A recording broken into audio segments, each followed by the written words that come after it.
নমস্কাৰ, welcome back to my YouTube channel. পোনপ্ৰথমতে সকলোকে মোৰ ইউটিউব চেনেল ববিএছ ব্লগলৈ স্বাগতম জনাইছোঁ। আজি আছোঁ স্কুলত, মানে ইলেকশ্যন চেণ্টাৰত। আৰু ইলেকশ্যন বুলি ক'লে এটা একদম পূৰা উৎসৱমুখৰ পৰিৱেশ সৃষ্টি হয় আৰু পূৰা হুলস্থুল। যিহেতু মই ভিডিঅ'টো ইয়াৰ পৰাই কৰিছোঁ, দিনটো ভ্লগ দিব টাইম পাওঁ নাপাওঁ ঠিক নাই, সেইকাৰণে মানে মাতটো আহি আছে বেছিকৈ, মানে অলপ অসুবিধা হ'লেও চাওক আৰু ভিডিঅ'টো, যিহেতু মই ইয়াতে ভিডিঅ'টো এডিট কৰিছোঁ।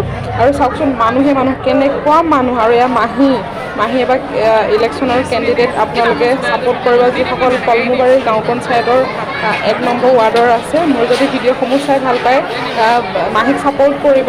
ছাপোৰ্ট মানে আপোনালোকৰ নিজৰ গণতন্ত্ৰৰ অধিকাৰ, যদি ভাবে উপযুক্ত বুলি ছাপোৰ্ট কৰিব। আৰু মই ভিডিঅ'টো সেইকাৰণে পুৱাৰ ভাগতে বনাইছোঁ। আৰু ইয়াত দেখিছেনে, চাহৰ কেণ্টিনৰ কাৰণে বেনাৰ মাৰি থকা হৈছে, কাৰণ ইয়াতো বহুতো কেণ্ডিডেট আছে, গম নাপাব ন, সেইকাৰণে মানে পোষ্টাৰসমূহ মৰা হৈছে। আৰু মহা আৰু লগতে দাদা এজন আছে। আৰু চাওকচোন মানুহৰ একদম পূৰা সমাগম। আৰু মোৰ ভিডিঅ'টো যদি চাই ভাল পাইছে, লাইক কমেণ্ট